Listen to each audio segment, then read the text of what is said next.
Hi, everyone. My name is Scott. Thank you for coming to the podcast. Just wanted to give you a little bit of info here. First of all, this podcast is about the war against Israel.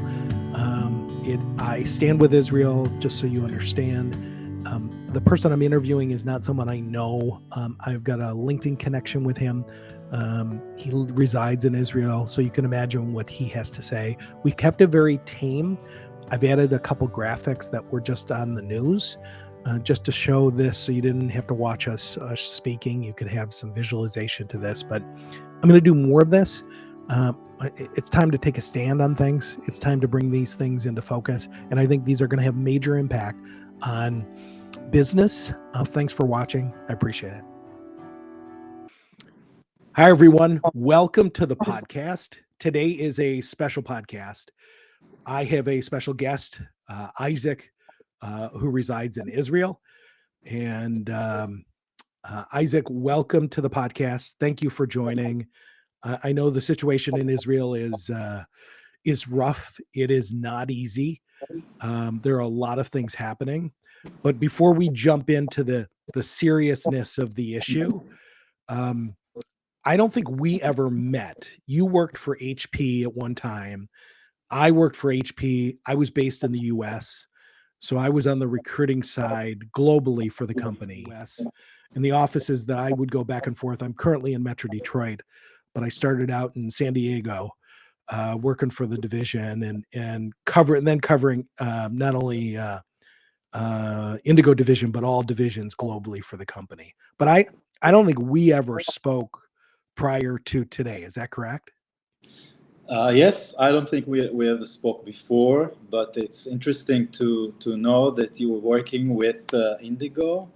I was working for Indigo for 10 years, and then I was working for the Cytex division. It's both part of the graphic arts division within HP. So altogether, I was working for 13 years for HP.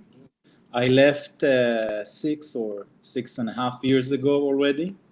So today I'm independent consultant. I'm helping entrepreneurs with their usually tech businesses, but also I'm doing some personal finance consultancy for people in Israel. When I was working for HP, it was great fun and a lot of really, I have great moments from HP. Of course, I know Chaim very well. We work together. I was actually in charge of the supplies and media business for Indigo for a few years. And then I was in charge of Cytex global marketing and business development. So I know the division, the graphics division, very, very well. Wow. In HP. Yeah. Wow. That's neat. And our paths never really crossed. So, that's good. You weren't losing people or hiring a lot of people. We were hiring a lot of people. Yeah. It's both divisions were growing very, very fast, as you know. Yep. So it's always fun to be part of a growing business. I love this. Indigo at the time, I mean, very much a startup back then, many years back, a startup. It was fun, but I've worked with a lot of businesses, startup businesses in Israel, and I know there are a lot of big high-tech sectors within Israel. Can you give me, prior to recent events, can you give me the, your thoughts on startups within Israel? Yeah, sure. First thing to know is that all the big tech companies, they have a huge, or I would say very big development centers in Israel. That includes Apple, Microsoft, Google, Intel, all the big techs, Cisco, you name it. They all have development centers here in Israel, which are growing and growing all the time. Israel is very known for its tech-oriented economy. And actually, that explains, I would say, the strong economy in Israel. Israel is growing all the time. Economy is developed. It's actually developed already. GDP per capita is growing. Actually, Israel already surpassed the leading European company in terms of GDP per capita. So I would say in general, the economy in Israel prior to the recent event was very, very strong and growing. So not only the big tech companies, but also many, many small startups. Actually, I was managing 3 startup companies before joining HP. I was the CEO of 3 startup companies, all global, all tech oriented. So it's a very dynamic, interesting economy in Israel. I've always enjoyed working with Israeli startups. It's different. So I've worked the Bay Area in the United States, startups from the Bay Area, startups from other regions within the U.S., and culturally, I think just 2 different dynamics. From my perspective, I see a lot of startups in the US being a lot of fluff. And the startups that I've worked with in Israel, like they're rocket science. Like they're down. They know what they're doing. They're focused. It isn't about being an entrepreneur and wearing that title and then coming up with something that isn't viable, or their business plan was, to be successful within 3, 5, 10 years. Where I've seen Israeli startups that they wanna be viable right away. Like, the seriousness and the way they approach business from my limited perspective, totally different. And I don't like the fluff. I enjoy the bottom line, and I've always enjoyed working with Israeli companies because you just get to it right away. Like, the company's gonna be successful or it's gonna be non-existent very quick. Like, there's no, fake startups, within Israel. It's a lot of very serious companies. So I respect that. And in talking this out loud, uh, I probably should have worked more companies, within Israel, be better connected, because I know a lot of successful organizations have come from Israel. Um, well, that's good. So I really appreciate you joining, and let's talk about like what's in front of us today. Like Israel was attacked. Um, we've seen pictures, we've seen the situation, but give me your perspective on what you've seen and where you are today, and kind of what's happening not only with yourself but then within business within Israel today. Okay. Well, it's not easy. I would say it's very hard to explain the scale of the event. Israel never had such an event, a terrible, terrible event. As you probably know, also the listeners, about 3 weeks ago, Saturday morning, a huge terror attack, about 2,000 terrorists invading the southern border of Israel, attacking civilians, some of them at parties, some of them at home. I will save the description of these atrocities that happened, but it's really sheer evil what happened there. I think most people in Israel are in shock. We never had this thing before. We did not even imagine that such a thing could happen. For sure, something went wrong in the, I would say, army, keeping the border safe. Something went wrong on our side. But nevertheless, we never expected such an attack, a savage attack a massacre. Once again, I will save you the descriptions. Maybe you heard or the audience heard what happened, but so I would say most people in Israel are in deep shock. I think everyone realized today that this cannot happen again.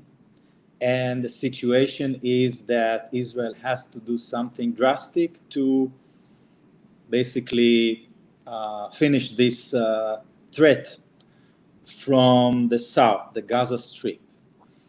Now, I would say that basically a war started between the state of Israel and the people in Gaza, the Palestinians in Gaza.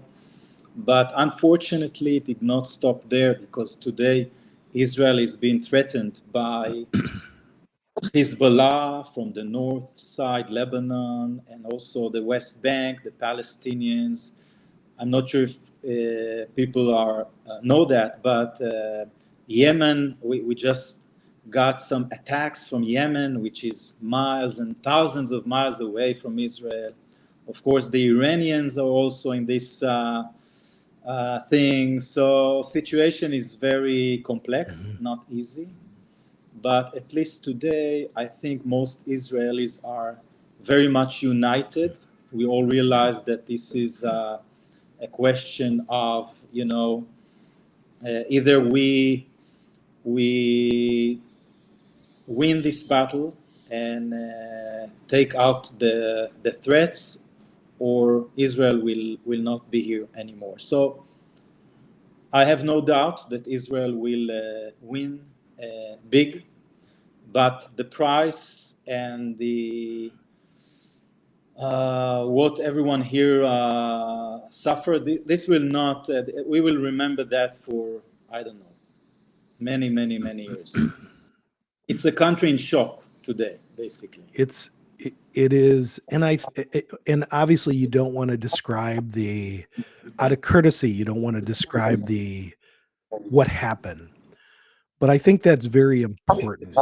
Meaning, it wasn't that you had looters or rioters or people protesting or looking for something. They came in like, and I'll just be direct with this, like savages. Like and they came in with savages, and here's the part that bothers me a bit. You were attacked brutally, innocent people, men, women, children, babies, just the savage attack that happened. And worse than ISIS attacks, worse than you could imagine. A human being cannot imagine such horrors. And a lot of these people were wearing GoPros and cameras and recording this. So it's all on camera. It's all documented. So it's not that Israel or the United States or anybody else is making this up. Like, this happened. And out of courtesy, they just don't show it. But I think it's very important, the atrocities that really happened to Israel, because everybody now is crying Israel's now being too aggressive. I don't think so. And I publicly want to say I stand with Israel. Israel does not have, and I think this is a guess, but I think as time progresses, Israel doesn't have a lot of friends and friendly neighbors. And I think it's going to get worse and worse because, as you mentioned, you're going to win the battle, but it's not going to be pretty. They will broadcast your side of their side of what's happening in their way. And I think that's the one thing that I've seen with this war that has been different is the social media twist has been different than most. Like, usually it's spotty coverage. It's not this type of coverage. But I think the enemy of Israel is being very good at manipulating the social media. And today people are very well influenced with social media, which is sad. They're not looking at facts. They're looking at social media for influence. which is terrible. So I know you guys have suffered a lot. I think that the enemy put you in a position where you were very comfortable. And I think that's probably for any position, any country, when we get comfortable, we get lazy, we put our guard down, we forget about things. And I know us in America, we've got a very short attention span. We can't remember things that happen. Frankly, it bothers me that we can't remember what happened on 9/11.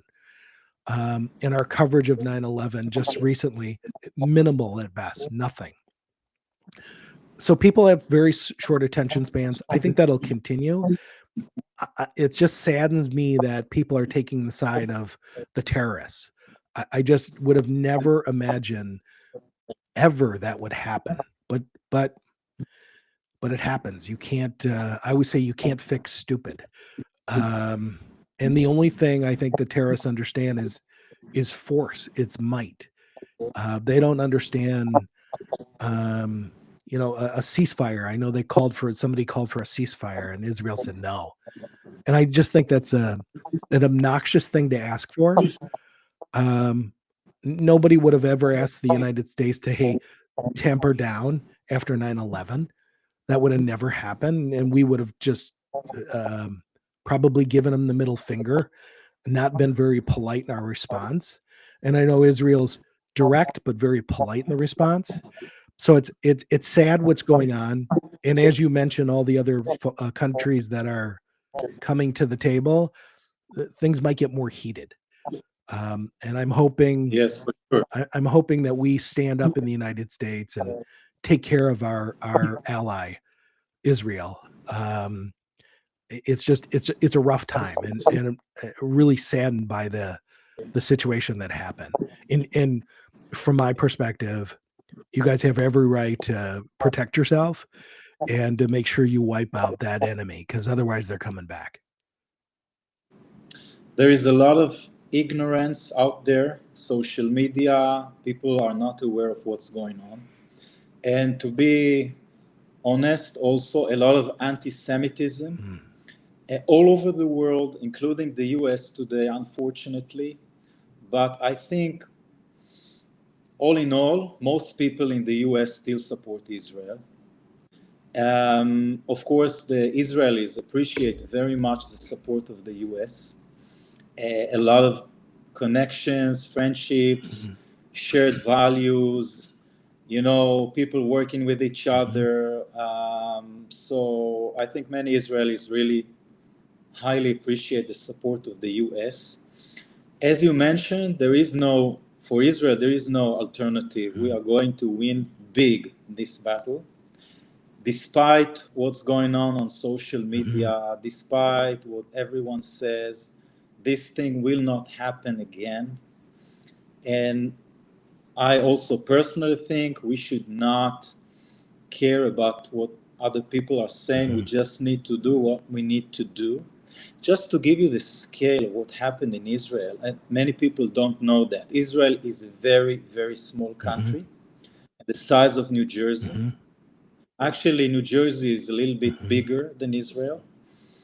So one night, this attack, 1,200 people brutally murdered, women, infants, young girls, elder people. If you look by the number of people in Israel, it's like you take the 9/11 and double it by 20, okay? Just to get the scale of this savage attack on Israel. This is huge. This is huge for the state of Israel. So we are not going to care too much about what other people are saying. Israel needs to do what it needs to do, and we will do it. Yeah, and that's good. Whatever it takes. That's going to be a hard thing to have stamina to do, because you'll hear. My guess is there'll be a lot of repercussions, because historically that's what's happened, and that's what you see already.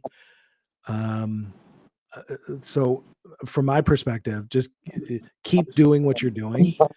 because nobody's going to be for you, and you'll hear a lot of it's the bad things that talk the loudest. Obviously, those are the people that you'll hear from, the negative. And I am like you, very surprised at the anti-Semitism that's going on around the world. I just unbelievable. We have this be kind to people, be nice to people, this gender BS that's going on, and how we have to respect other people's opinions on everything. But soon as Israel does something, then we can discriminate against Israelis and Jews. I don't understand that.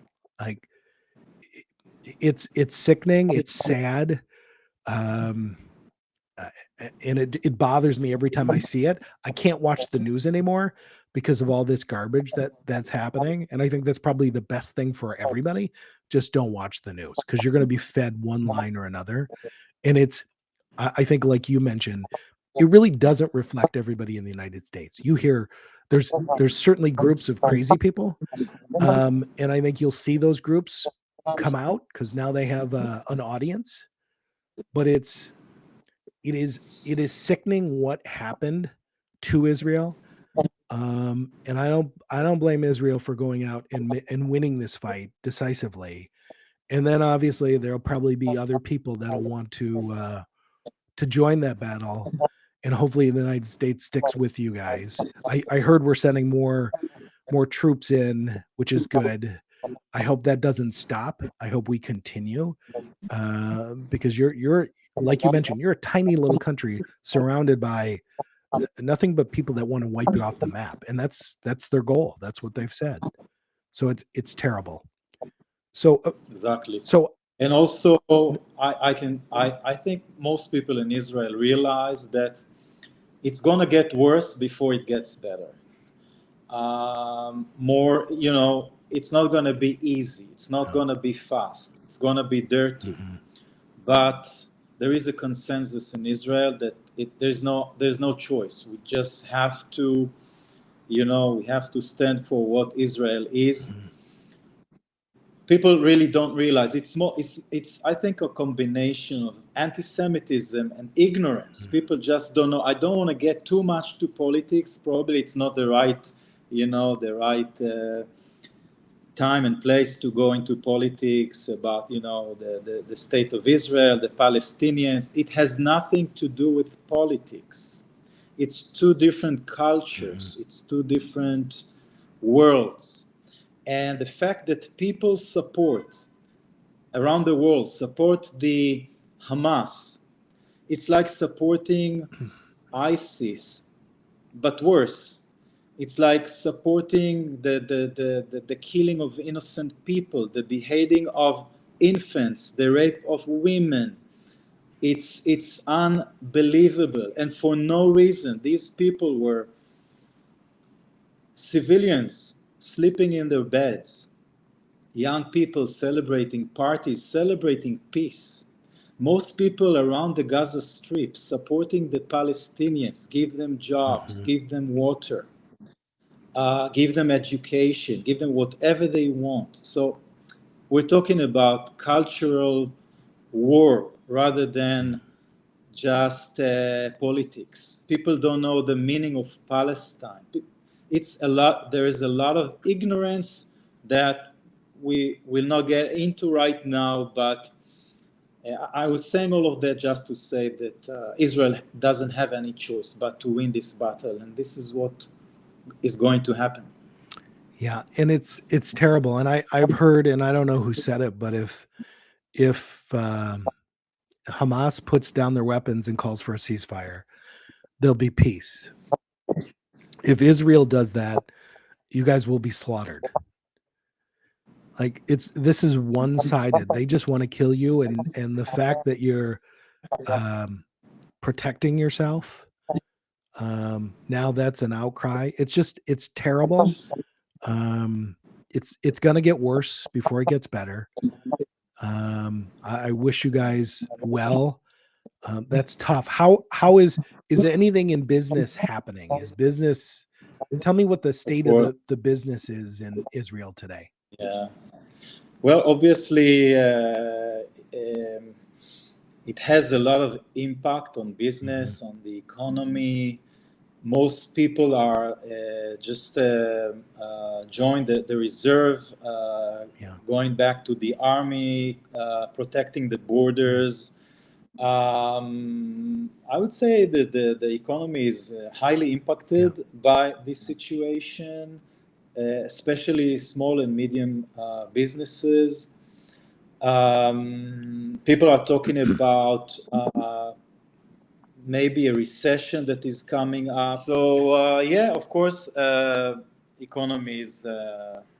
We had a big stop in the economy. It will have some implications as we move on. But as you know, after a war, usually there is a big rise up, a huge growth, and I'm sure it will happen in Israel also. Yeah, there's a big build up after wars typically. It's just brutal, obviously, to go through them. It's tough. It's, you know, what's the I would say what's kind of surprising. The Palestinians, their economy is going to really going down to zero, basically. Israel, on the other hand, is going to grow and rise and develop. And so it's like, you know, these people are hurting themselves all the time, because Israel economy is strong, and it's going to get stronger after the war. But the Palestinian economy is going to go down and down. So Israel GDP per capita is multiple times compared to all the neighboring countries, and of course comparing to the Palestinians. They take the money that they get from all over the world and they put it to rockets. By the way, I didn't mention that, but in the last 3 weeks, thousands and thousands of rockets are thrown at Israel all the time. We have sirens here from every day. Maybe even during this discussion, we will need to stop it, and I go to the shelter and come back. So it's a war zone, but they are going to pay a huge price, and Israel will pay the price, of course. We paid the huge price for what happened 3 weeks ago, but we will prevail. We will eventually get out of it stronger. so the rocket situation, it's what I see on the news. Israel is really dominating this battle, and still with that domination from the Gaza Strip, there's still rockets being thrown. Like, how do they have that? You know, I've heard about the tunnels and those things, but how can an enemy that is getting pounded on and hiding in hospitals and doing all those things, how are they still able to shoot rockets at you guys? Like, well, Israel is not like them. So theoretically, we could just bomb the entire area, killing a lot of civilians, including the people hiding in hospitals, and then technically 2 days everything is over. But we cannot do that as a civilized country. So we have to go in a different way, and it takes time. You know, it takes time, and trying not to kill innocent people or people who are not involved in this conflict in Gaza. Gaza is a very populated area, so it takes time. But you know, we started the discussion with the high tech in Israel. For people outside of the US, maybe you see it on the news, I don't know. They shoot rockets, but we have the Iron Dome. So every time I go to shelter, we get a siren, And then 2 minutes later, I hear three, big booms in the sky, where the Iron Dome just finished those rockets in the sky. It doesn't hit the usually it's like almost 100% success rate. Wow. High tech. That's amazing. It's amazing how well that works. Yeah. It would be a whole different discussion if that wasn't in place with all the rockets. Oh, for sure. By the way, we would probably have this operation many years ago if we didn't have Iron Dome. Yeah. We are all constantly thinking Israel about how to defend the civilians, where they think all the time how to attack civilians. It's the opposite mentality. The opposite. Their tunnels, it's not for their civilians, it's for the fighters. They're shooting rockets from schools, from hospitals, directed at civilians, not at the army. And they're hiding behind civilians. They take them as human shields. It's two different cultures. It's very hard to explain.